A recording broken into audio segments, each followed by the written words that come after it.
Get lost! That water's wrecking my property! It's keeping her safe, and that matters more than your complaint. Warm Tuesday morning, I pulled into Mrs. Whitaker's driveway. She was 79, a retired nurse, and lately she'd been stuck inside most days. Not because she wanted to, because her back patio had turned into a slick, moss-covered trap. That green slime made every step risky, and after a recent fall, she was too scared to step outside at all. When I knocked, she opened the door just a little and smiled.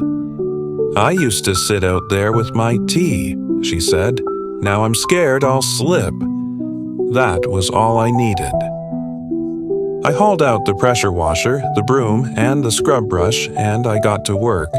As the water stripped off years of grime, dirty runoff streamed toward the street, dragging moss and mud with it.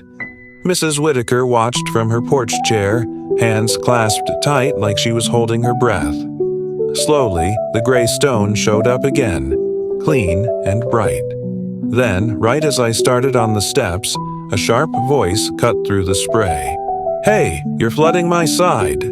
Her neighbor stormed over, phone in hand. "All that water's running onto my walkway," he snapped. "You're ruining my property."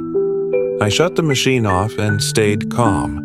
"Sir, I'm cleaning her patio so she can walk safely. It'll dry in minutes." He scowled. "Doesn't matter," he said. "You're trespassing with that hose. I'm calling the cops." Mrs. Whitaker went pale. "Please," she whispered, "he's only helping me."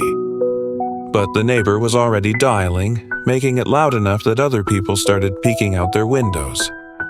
A few minutes later, a cruiser rolled up. The neighbor waved like he'd caught someone doing something criminal. An officer walked over, eyes on the wet pavement. "We got a call about water damage and trespassing," he said. "What's going on here?" Before I could answer, Mrs. Whitaker gripped her cane, stood up shaky, and spoke with real firmness. "This young man is helping me," she said. "That patio is dangerous. He's giving me my freedom back." The officer looked at the neighbor, then at the patio drying clean, and shook his head. "Sir, there's no violation here," he said. "He's helping her. End of story." The neighbor's face tightened. He clenched his phone, took a step back, and threw one last line over his shoulder. "You just wait. You'll see." For the first time in years, Mrs. Whitaker stepped onto her patio like she trusted it again. Her smile was brighter than the clean stone under her feet.